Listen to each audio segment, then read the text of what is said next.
Sports Talk. Let's go.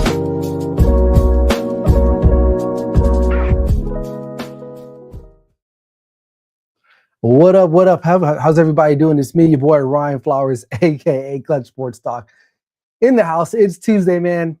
So you know what that means. It's NFL matchups, man. We got one game left, man. One game to talk about. It's crazy that there's one big game left to culminate this whole season. But we're not going to talk about that game today.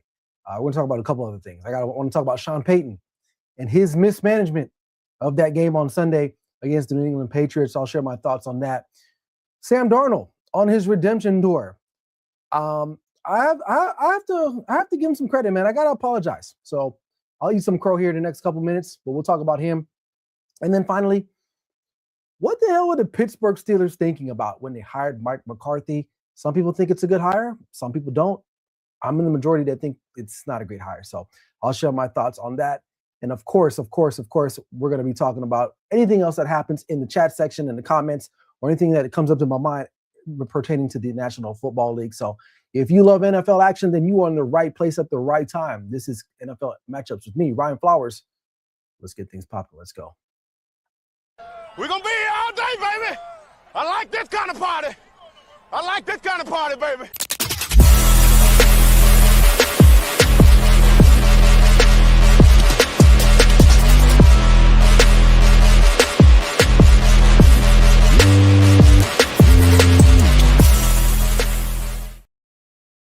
All right, welcome in, everybody. Hope you guys are doing all right, man.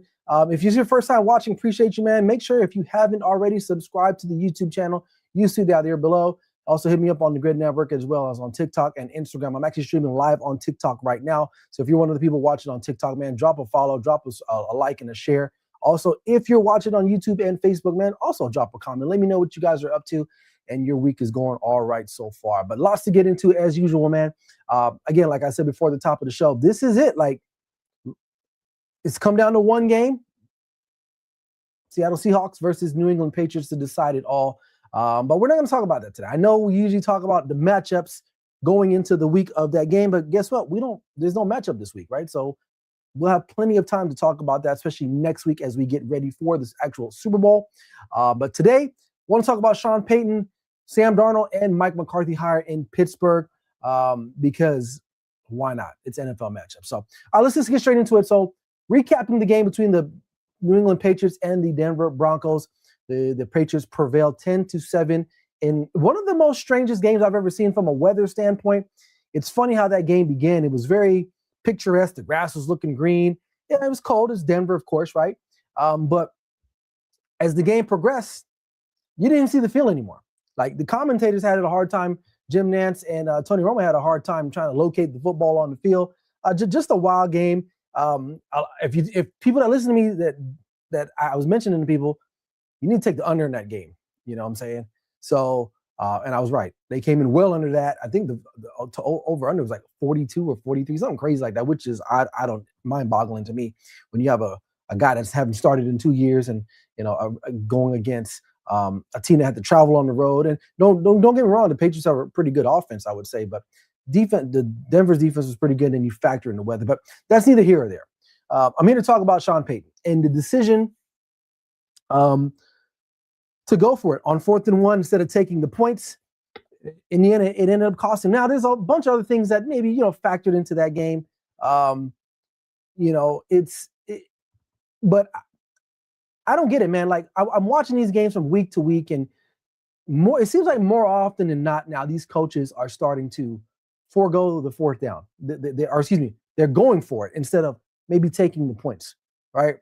And in this situation, and chat, correct me if I'm wrong, I believe the score, was it 0-0 at that point, I think, when they decided not to go for it on the 4th and 1, and then they didn't get it anyway. So hypothetically, because later on they scored a touchdown, if I'm not mistaken, they could have been up 10-0 in an AFC Conference Championship game with your backup quarterback ahead. If you were to tell any Denver Broncos fan at that point in time, you would be up 10 points at home, knowing the weather was going to get bad, you probably would take that. But again, it's all half glass full, whatever the case may be. But they lost by 3, and I'm not saying they would have won the game, right? But because maybe the Patriots would have done something on their own, right? And got maybe more points. But there was a clip of Mike Vrabel. I believe he was talking to his team like this is like maybe later in the game when the weather was really bad, and he was just like, "Man, we're going to run the football, we're going to play smart, et cetera, et cetera." And to me, that's how you got to play it. That's how you got to play it. And Sean Payton did it, and he decided to go for it with your backup quarterback. You didn't get it. Should have taken the points. But now you're seeing the Dan Campbells, the Ben Johnsons. Who else is going for it? Sean McVay, right? It's like a new era of coaches that don't believe in it, and it's crazy to me. And I get analytics does play a big part in these games now, but sometimes it's kind of like common sense to me, man. And I think in a game that was going to be tightly contested, in a game in which you didn't have your starting quarterback, you had an opportunity to go up double digits, and you did it, and you failed. And I'm not saying they would have kicked the field goal, they would have went on this run, who knows? But general wisdom or general conventional wisdom, would say you got to take the points, right? And they did it. And I think that really was indicative of how this game ended, right? Because you got to know that I know they were talking about Stidham, he's really good. Peyton believes in him and yada, yada, yada. I mean, the guy hadn't started in 2 years. And then you're thrusting him into this big game, biggest game of his career by far. And of course, on top of that, he's going to make mistakes too because he's a backup. It's the reason why he's the backup and Bo Nix was the starter. So I don't know, man. I think, in the end, that was a super missed opportunity. When you look on the other side of the field, Mike Vrabel, who's played in a lot of games, right? Who's been a member in some tough, close games, probably involving weather similar to this. And probably was like, you know what? Second half, let's just not do anything stupid. And they did it. And they ended up winning the game, not because they just were just so far superior than the Denver Broncos. It's just they didn't have any turnovers, and they played the game smart. Where Sean Payton, again, early in the game, he just poorly mismanaged it. And in the end, now his team is at home when they probably felt that maybe they probably could have been playing in the Super Bowl. Now, granted, as a consumer, I'd rather have this matchup than having Denver in it. And it's not even no hate on Denver. It's just the fact that I don't want to see Stidham in the Super Bowl. I really don't.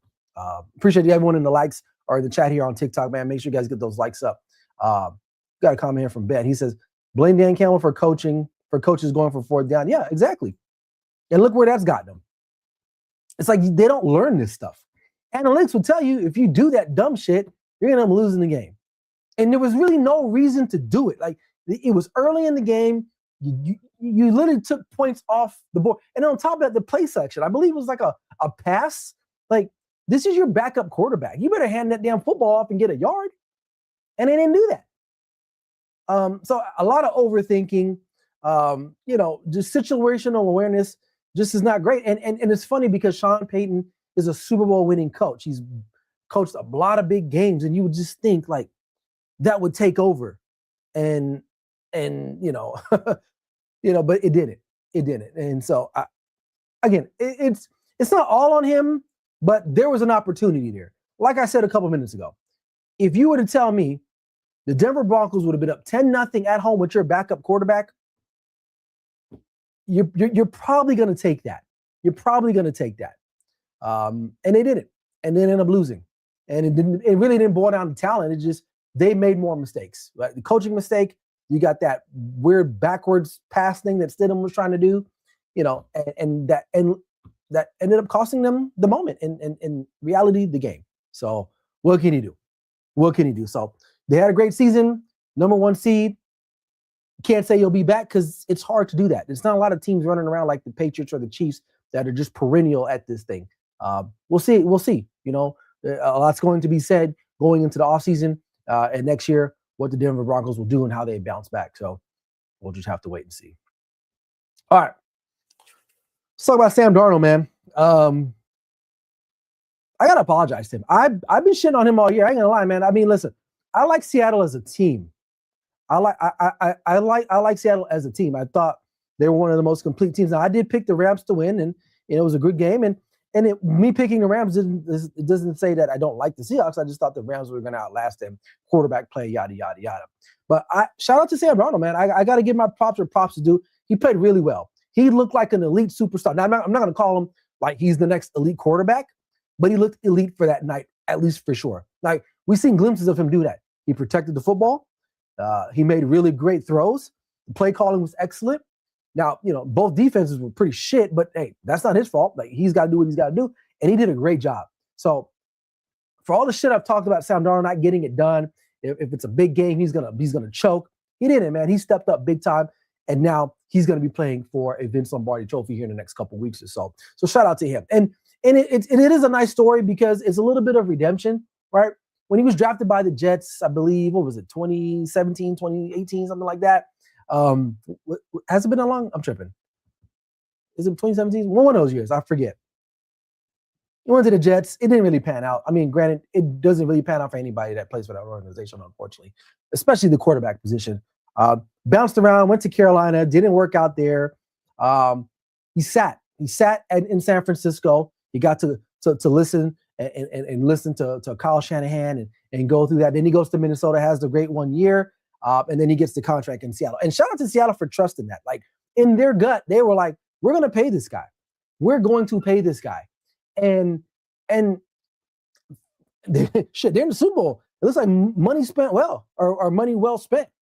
You don't think Minnesota would have loved to have this guy back in Minnesota right now? I think they would.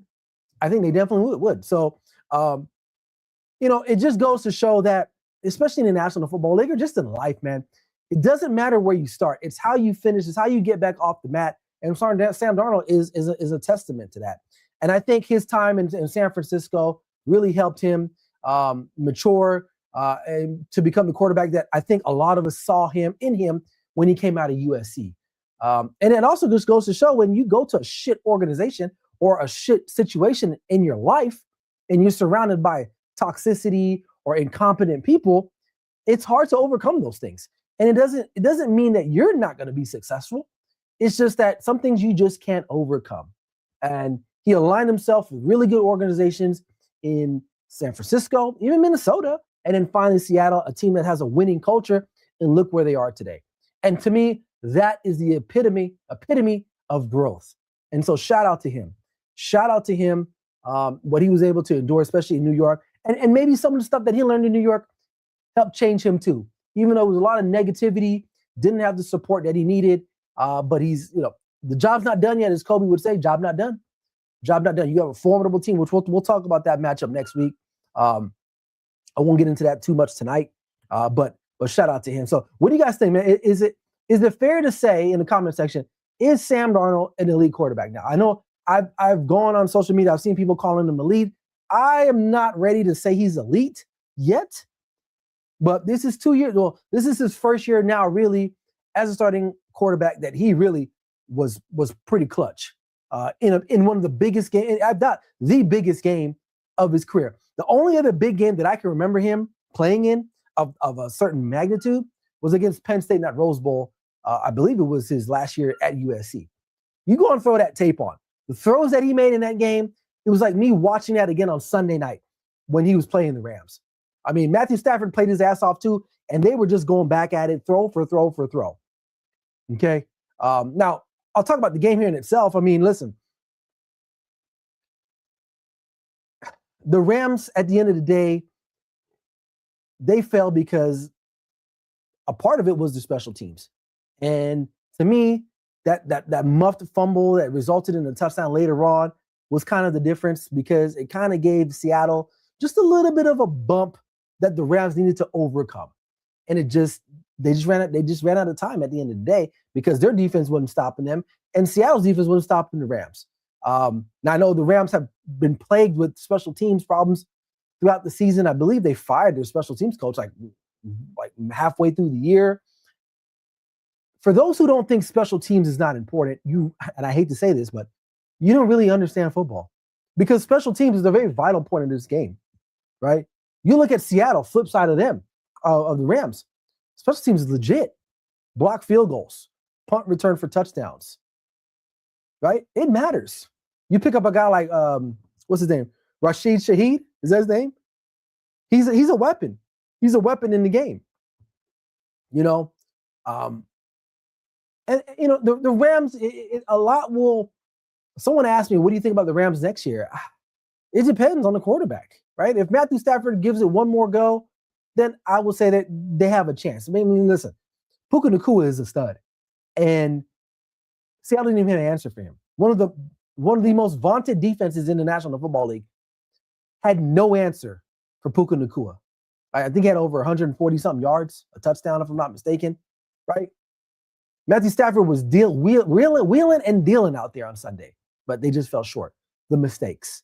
Another area I think that kind of gets a little overshadowed a little bit towards the end, the decision to go for it on 4th and 4 instead of maybe kicking the field goal when you're down 4, and you know maybe your defense gets you the ball back. All you need is a field goal to go for the win. They end up going for it. They don't get it. Their defense they finally get a stop, but with like 25 seconds left. They get the ball back, 25 seconds left. At that point, you need a touchdown with no timeouts, and you got to go 80 yards. Like, now, granted, that they probably would have been hard. It would have been just as hard to get a field goal too. But I feel like you could, as an NFL team, the way you've been operating so far in that game, you can probably get 50, 60 yards. That's my thinking. But again, these coaches going for it on 4th down. They need to come hire me. Like, I may not know all the X's and O's and whatnot, but I think I understand situations better than the average person, right? Because I was talking to someone on the phone that same day, and I was like, "Yeah, man, I don't know, man. I just don't get it." And sure enough, they got the ball back. They had a chance, right? If Puka got out of bounds on that last play, they would have been in field goal range, if I'm not mistaken. At least you would have had a shot. But essentially, when you don't go for it, your defense can't get off the field. You get the ball back 25 seconds. You need a touchdown, no timers. You got to go 80 yards. That's just common sense. You're not going to win that football game. So we'll see. All right. But Sam Darnold, man, listen, if he wins the Super Bowl, which I don't want to give away my pick, but I think, you know, it's a possibility. We got a question here in the chat. Let's get those likes up, man, before I get some more questions in here on TikTok. But he says, who's better, Prime Cam or Prime Lamar? I was a Cam Newton fan. I do like Cam Newton, but you know what? I'm probably gonna go with Cam, because at least he made a Super Bowl, right? He made a Super Bowl. Field goal want enough? What does that mean? Well, yeah, at that time it wasn't going to be enough because they were down 4. But what I was saying is that before that, it was 4th and 4. They went for it instead of kicking the field goal. They would have been down 1, and if they would have got the ball back with 25 seconds, they could have tried to make an attempt to maybe get in field goal range to kick a field goal to be down by 1. That's what I'm talking about. So yeah. So what's up, Mikey? He says Bills fire Sean to hire or promote Joe Brady. Screen on 3rd and 10, Brady. Yeah, he says Cam went to Super Bowl, Lamar did that. Yeah, that's exactly what I just said. I'll talk about that Joe Brady. I know a little bit about him. But I'll share my thoughts on that after I get done talking here about Mike McCarthy here. So, and then whatever questions you guys got in the chat room. So let's keep it going, guys. If you're watching on TikTok, man, appreciate you guys. Spam that like button, share the stream. Let's get some more people in here. Let's open up the floodgates. And if you're watching live on YouTube or Facebook, man, appreciate you guys. Get in the comment section too. Don't be shy. All right, Mike McCarthy, Pittsburgh Steelers. I just don't get it. I really don't. Some people think it's a good hire. To me, I feel like it's just like a lateral move. If you worked in corporate America, a lateral move is basically you're not a promotion. You're just kind of moving over to another business area. You're still getting the same pay, probably the same amount of workload. But to me, it's not a needle mover. That's my opinion. I feel like Mike McCarthy is almost basically Mike Tomlin. If you're looking for, because listen, okay, let's just back it up. For those who don't understand, I believe a couple of weeks ago, whenever Mike Tomlin had resigned, the owners came out and they were like, listen, we're committed to not rebuilding, right? We want to keep the things. And when you say that, automatically, my antennas go off. It just tells me that you consider yourself in a mode where you think you can possibly win a championship. Because when you're rebuilding, it's like you got to tear it down to build it back up. And I don't think the Steelers, from what I understand, they don't want to do that. And conventional wisdom, for those on the outside looking in, they need to do something, right? And Mike McCarthy, to me, was not the move. And I get it. He's a Super Bowl winning coach, but that was damn near over 10 years ago.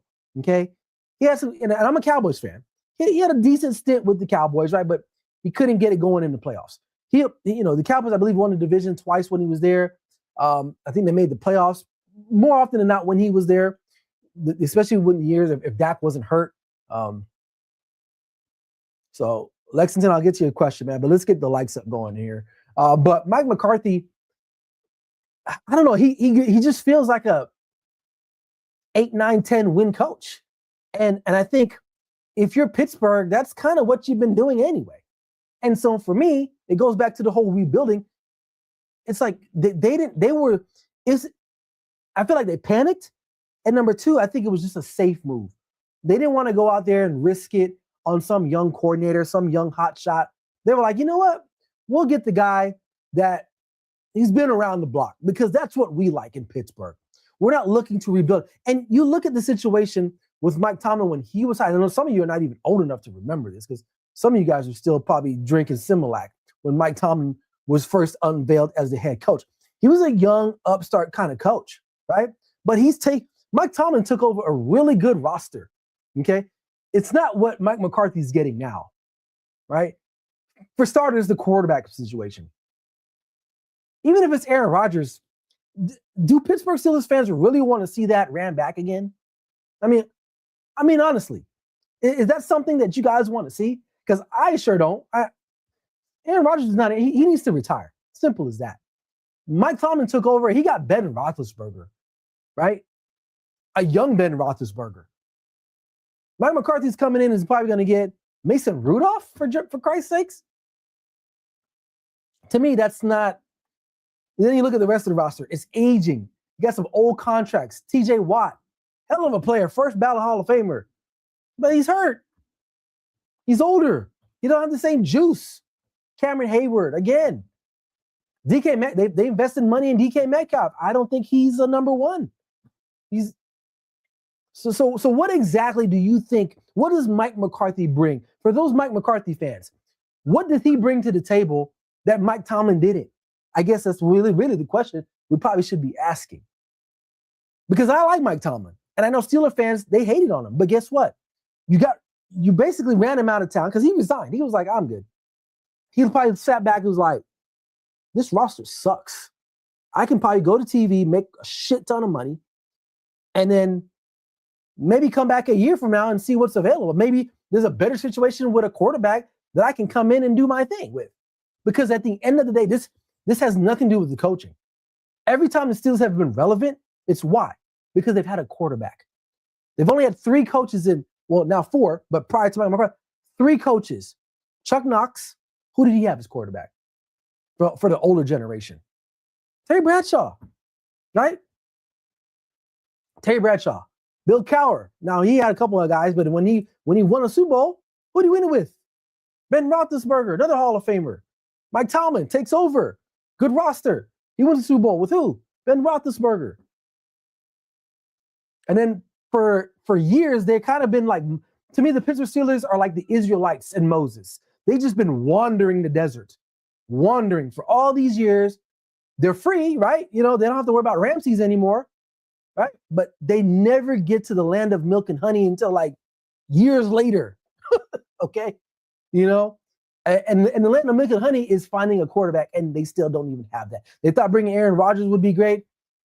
It was okay, right? They still made the playoffs, right? But that's what the Pittsburgh Steelers brass is all about. They're not looking to strip it down to build it back up. They want to be very consistent. And for me, if I'm a fan, I'm kind of like, I don't know if I can do this shit again, man. I don't know if winning 9, 10 games and getting smoked in the playoffs is the thing. Like, why would I support that? And I know some people say, well, man, if you're a fan, and, you should root for your team. But I get that. But, man, if you're a fan, you invest a lot of hours, a lot of time. Your personal, emotional feelings get so wrapped up in it. You want your team to at least compete for a championship. And to me, that's not what this hire is. It's a feel safe type of hire. There are other guys. I mean, you mean to tell me you didn't kick the tires on Clint Kubiak if he was going to be available? Brian Daboll? Who else is out there? There's some other guys out there. You don't even kick the tires on those guys. You just go straight. Mike McCarthy, he's safe. We like him. And to me, they're just going to be stuck in purgatory. That's the Pittsburgh Steelers in essence. They are in football purgatory, wandering the desert until they can find something that fits for them. But it was a panic, scared hire, safe hire, not a championship hire. That's it. Simple as that. So, all right. Go back to some questions here on TikTok. If you're watching on YouTube, man, let me know. If not, I'll talk about Joe Brady here too. It says there was a question back. I hope Lexington, you're still here. But he said, if Roger Goodell and refs help with wins, what if coaches are involved also with bad plays? I mean, listen, when you're dealing with human beings, anything's possible. I don't think that. I'm not the one that think that the NFL is staged. That's just my opinion. Like, if that's how you feel, that's how you feel. I'm not going to even try to convince you that's what you think. I don't believe that. I feel like the games are out there and there's no script. I know every year, there's a script and the colors and like, I don't do that. I just watch the games. I enjoy them. It is what it is. And if coaches are doing that, then shame on them. But I wouldn't put it past coaches because they're human beings and maybe they're on the take. Maybe there's other extenuating circumstances that would make them do that. So I don't know. But I personally feel that this is not the WWE, right? They're not going out minutes before they hit the field and the refs are like, all right, so you're gonna do that. We need 2 interceptions. We need a fumble recovery. We need a pick six. They're not doing that. They're not. That's too orchestrated for me, in my opinion. But let me know what you guys think on that. All right, Joe Brady. I know I don't have that up here as a subject, as a topic, because when I made this, has already been done, and I wasn't gonna go back and fix it. But he is now anointed as the head coach of the Buffalo Bills. Joe Brady, I believe, if my memory serves me correct, he was the offensive coordinator for that really, really great LSU team that Joe Burrow and Jamar Chase was on, and Justin Jefferson, if I'm not mistaken. He's been in Buffalo for quite some time now. From what I understand, from a little bit of I read, that Josh Allen was actually involved in the hiring process. They wanted to get his take on it. They wanted to see what his thoughts were on it. Is it somebody that he's worth? I mean, they have some familiarity, obviously, because he's there. He was offensive coordinator. People thought maybe Brian Daboll would have made an appearance back, but I think Brian Daboll took the job in Tennessee, if I'm not mistaken, as the offensive coordinator. So him and Robert Saleh will get things going there in Tennessee. But from Joe Brady, I mean, he seems very capable. Now, we'll see how it is now when you're the guy. For those of you who've never coached, whether it's at the youth level, high school, college, pro, whatever the case may be, man, it's different when you're a coordinator, when you're just a guy, than being the guy, right? Because how many coordinators do you see come up to the podium after games? Maybe they do, but I don't see them, right? Because I'm not in there. But it doesn't seem like the coordinators get interviewed quite a bit. It's the quarterbacks, ownership, depending on what team, and the head coach. So there's a lot that's going to come with this job because, Josh Allen has got a window here, and it's rapidly closing. If there was going to be a year he was going to make the Super Bowl, it was actually this year. They couldn't get it done. So Sean McDermott's out of there. I mean, listen, I'm okay with the firing because I think sometimes in life you got to freshen things up. It's a reason why spring cleaning was a thing, right? You got to let some new air come in. You got to get a new voice. And I think McDermott will be a head coach here somewhere else for sure. Maybe it was just his time to go. And when you look at that Bills organization, that was at Terry Pagullo. Was that his name? Terry Pagullo? That owner, he's batshit. I don't think he needs to be in front of a microphone in no time soon. And then I understand he's the owner of the Buffalo Sabres, who have made the playoffs in like 20-something years. And for those who don't know, the Buffalo Sabres were a very proud NHL hockey team way back in the late 90s, early 2000s. I remember that. Dominic Hasek was the goalie back then for the Buffalo Sabres, and now this guy's the owner. Not saying I'm not saying he's an idiot because he's a billionaire. I believe he made his money in oil. He's an oil tycoon or some shit like that. And those guys, maybe not so smart, but you got to have fucking balls as big as the fucking Golden Globes. Okay. But that guy probably does not need to be in front of a microphone. I will say that right now. Because that question that was asked about the whole Keon Coleman and when he made it seem like the coaching staff had forced them to draft him, and then you go back and watch the Hard Knocks and what's his name? Brandon Beam was like, yeah. I'm glad he ran that time. So Brandon Beam was on Keon Coleman too. So let's not get that twisted. But just like the Ravens situation, it was time to move on from John Harbaugh too. And maybe he found himself in a better situation, and maybe they found their guy in what's his name, Minter. We'll see how that goes. But Joe Brady, I mean, initial thoughts, other than the fact that I knew he was the coordinator for LSU, he's been a coordinator now for quite some time. I believe it's 1 or 2 years in Buffalo. We'll see how he handles being the guy. And will he call the plays himself, or will he delegate that? My thing is, and this goes back to, hey, what's up, Jazz? This goes back to the Jet situation too with Aaron Glenn. Like, what made Aaron Glenn a hot commodity was that he was a great defensive coordinator. Great, right? And then he goes to New York and he's not the defensive coordinator. He lets, what's the guy's name? Wilkes. And the defense sucked. So my thing is, if you and most offensive guys like this, I'm going to assume Joe Brady's probably going to call the plays. I think so. Rightfully so. I think he should.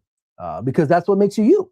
Now, he's going to have to understand, though, how to multitask or get a really good staff around him, like a defensive coordinator. Guys, because, listen, most offensive guys, especially offensive coaches, they don't really want to worry about defense. They don't really want to worry about special teams, right? Whereas defensive guys, in my opinion, they want their hands all over that stuff. Offensive guys just want to worry about offense, and that's it, right? So we'll have to wait and see. I don't know.